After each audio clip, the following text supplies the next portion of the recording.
গল্পের আসরে আপনাকে স্বাগত জানাই। বাংলা সাহিত্যের ভাণ্ডার থেকে বাছাই করা গল্প নিয়ে আপনাদের সামনে উপস্থিত হয়েছি। আজকের নিবেদন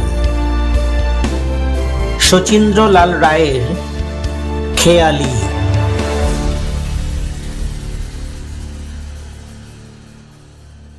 সেবার পূজার ছুটিতে চেঞ্জে গিয়ে দেওঘরে রেবাদের পরিবারের সঙ্গে আমার পরিচয় ঘটল।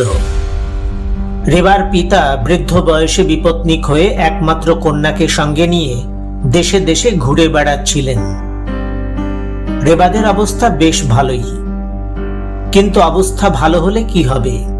ভগবান মানুষকে সব দিক দিয়ে সুখী করতে চান না।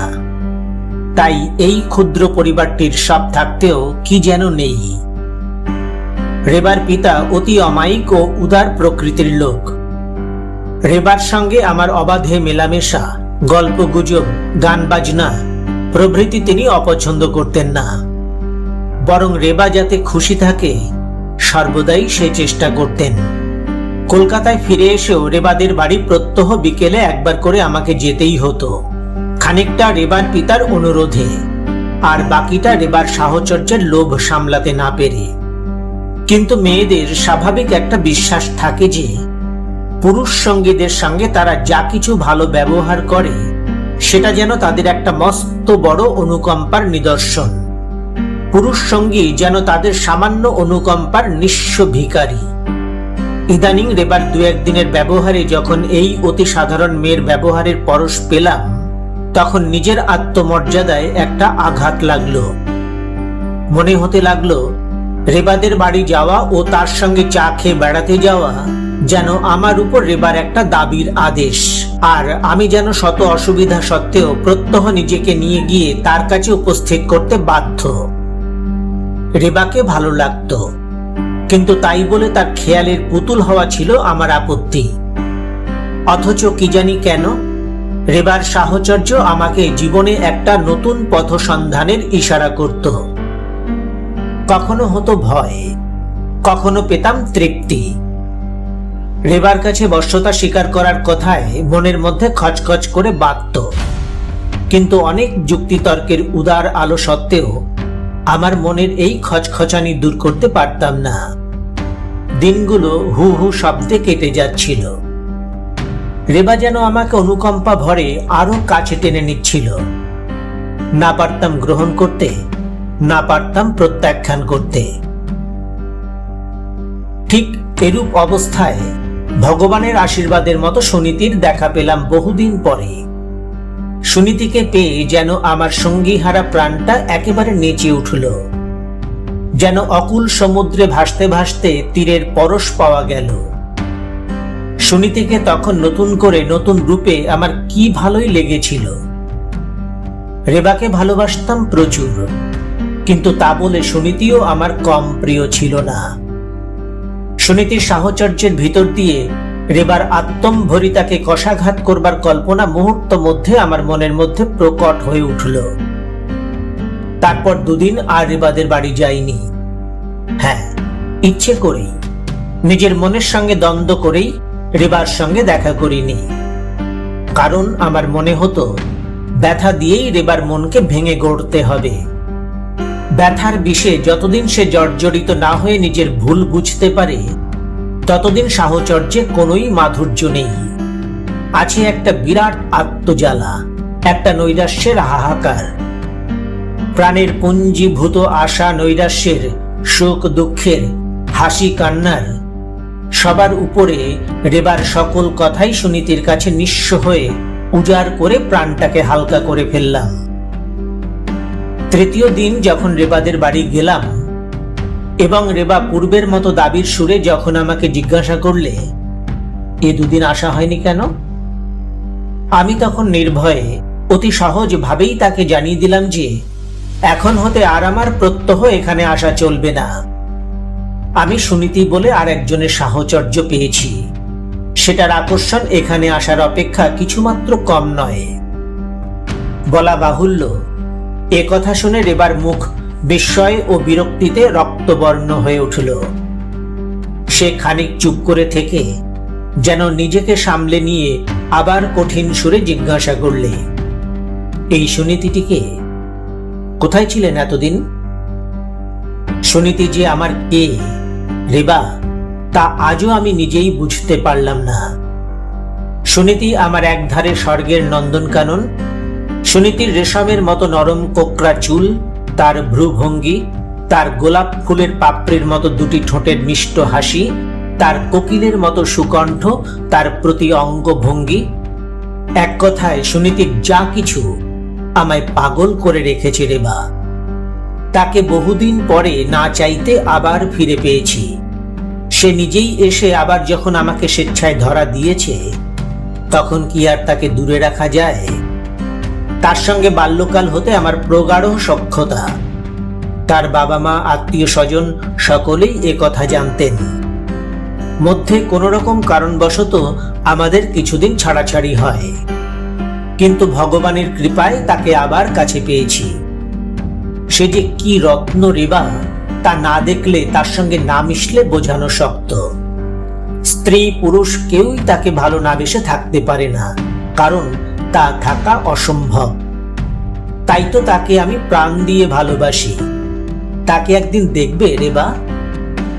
আগ্রহপূর্ণ দৃষ্টি তুলে রেবার দিকে তাকালাম। রেবা বিস্ময়ে, ক্ষোভে ও লজ্জায় কিংকর্তব্য বিমূঢ় হয়ে ঠোঁটের উপর ঠোঁট চেপে বহু কষ্টে উত্তর দিলে, না। তারপর ঘরের ভিতর বেশ কিছুক্ষণ অস্বাভাবিক নিস্তব্ধতা বিরাজ করতে লাগলো।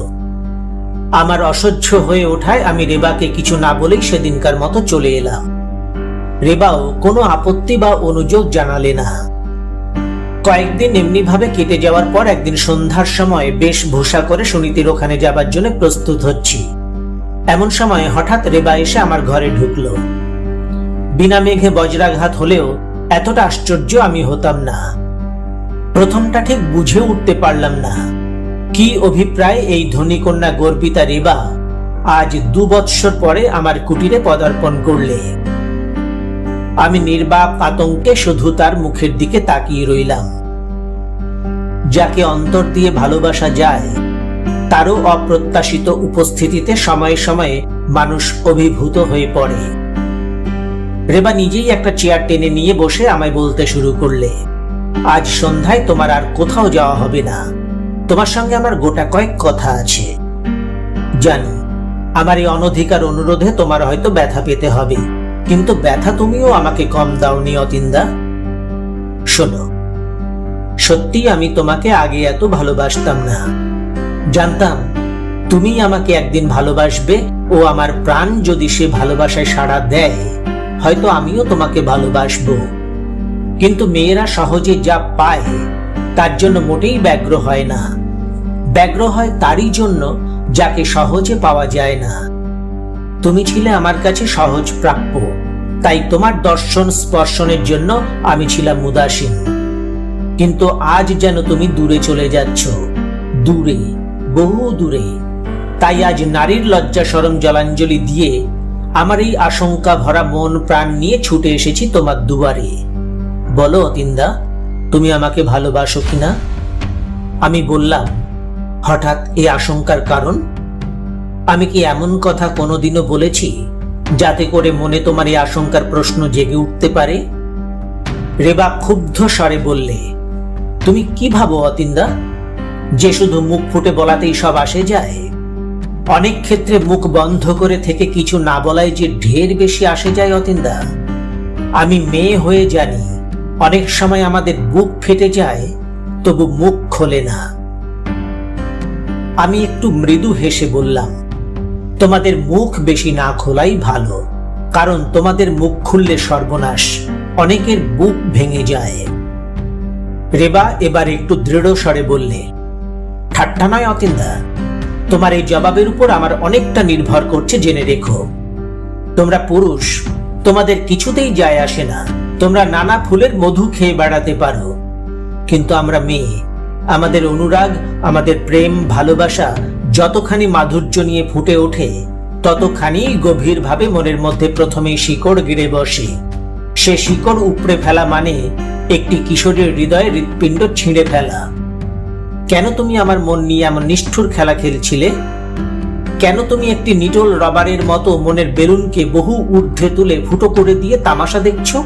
শুনিতেই যদি তোমার মনের এতখানি স্থান অধিকার করেছিল, কেন তুমি আমাকে আগে বলনি? তোমরা পুরুষ, তোমাদের অভিমান করা সাজে, কিন্তু আমাদের কি অবস্থা হয় জানো?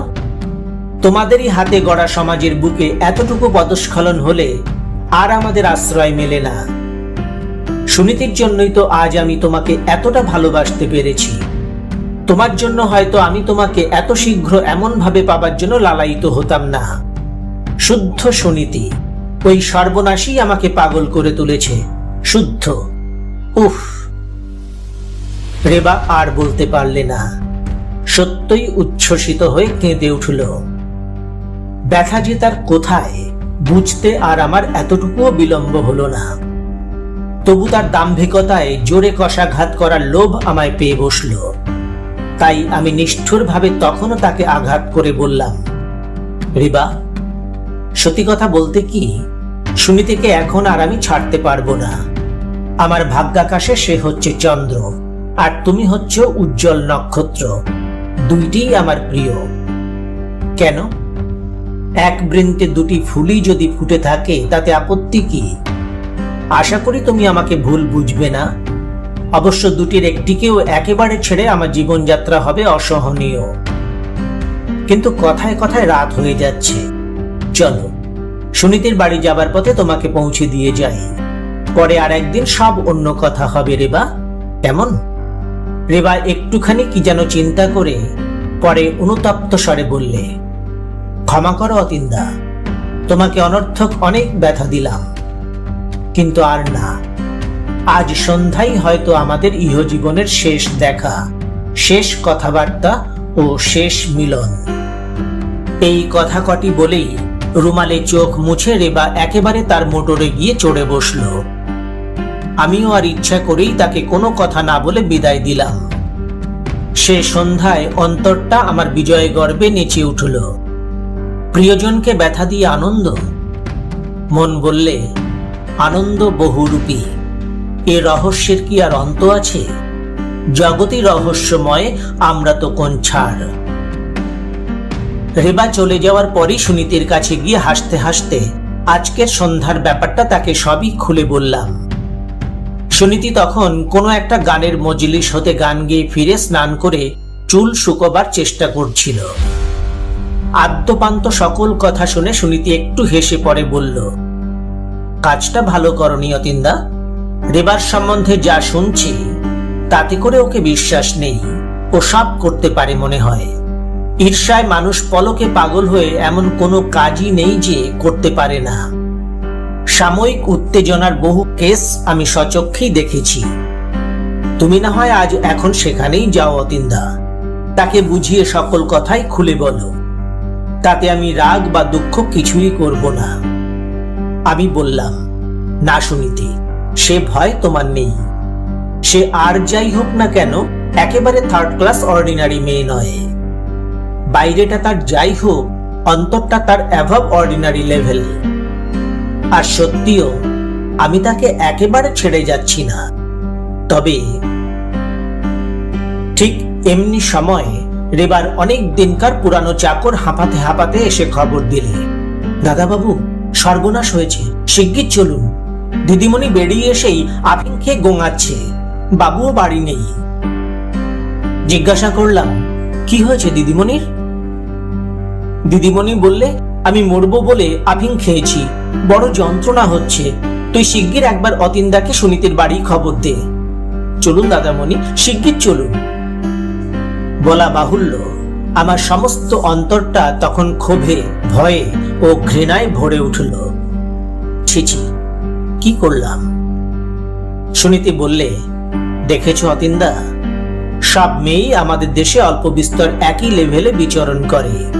কেউই বড় বেশি অ্যাভাব অর্ডিনারি লেভেলে নয়। যা হোক, চলো, আমি প্রস্তুত। সুনীতিকে নিয়ে রেবার ঘরে উপস্থিত হয়ে দেখি রেবা বালিশে মুখ রগড়াচ্ছে। আমাকে দেখেই সে অর্ধস্ফুট স্বরে জড়িয়ে জড়িয়ে বলে উঠল, অতীন্দা, আমি চললাম, তুমি আমাকে ক্ষমা করো। আর সুনীতি দেবীকে নিয়ে সুখে থেকো। আমার স্মৃতি মন থেকে মুছে ফেলো। আমি ছেলে মানুষের মতো চেঁচিয়ে কেঁদে উঠে বললাম, রেবা, তুমি আমাকে ভুল বুঝেছ, ক্ষমা করো। সুনীতি মেয়ে নয়, সুনীতি ছেলে। সুনীতি মুখার্জি, ডাক্তার, আমার বাল্য বন্ধু, এই তোমার পাশেই দাঁড়িয়ে।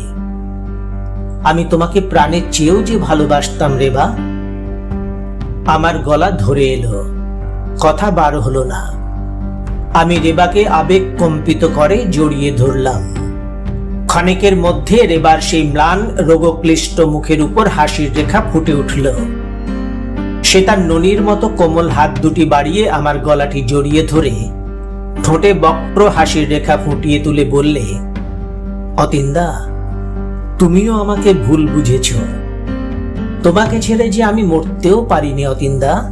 তুমি যে আমার প্রাণের মন্দিরে একনিষ্ঠ দেবতা। আমি তোমার চিরকালের পূজারিনী। আমায় ক্ষমা করো অতীন্দা। আমি আফিং খাইনি। আমি যা খেয়েছি তা আফিং নয়, সেনসেনের বড়ি। সুনীতি এই পর্যন্ত শুনেই ডাক্তারি যন্ত্রপাতি ব্যাগের মধ্যে ফেলে হো হো করে হাসতে হাসতে অ্যাভাব অর্ডিনারি লেভেল, 60-60 সমাচারেত বলে ঘরের বিজলি বাতির সুইচটা নিভিয়ে ও ফ্যান পয়েন্টটা বাড়িয়ে দিয়ে ঘর হতে বেরিয়ে গেল। সুনীতির মোটরের শব্দ থেমে যাওয়ার পরেই রেবা আমার ওষ্ঠে একটি বিলম্বিত চুম্বনের রেখা এঁকে দিয়ে তবে দিল আমায় মুক্তি।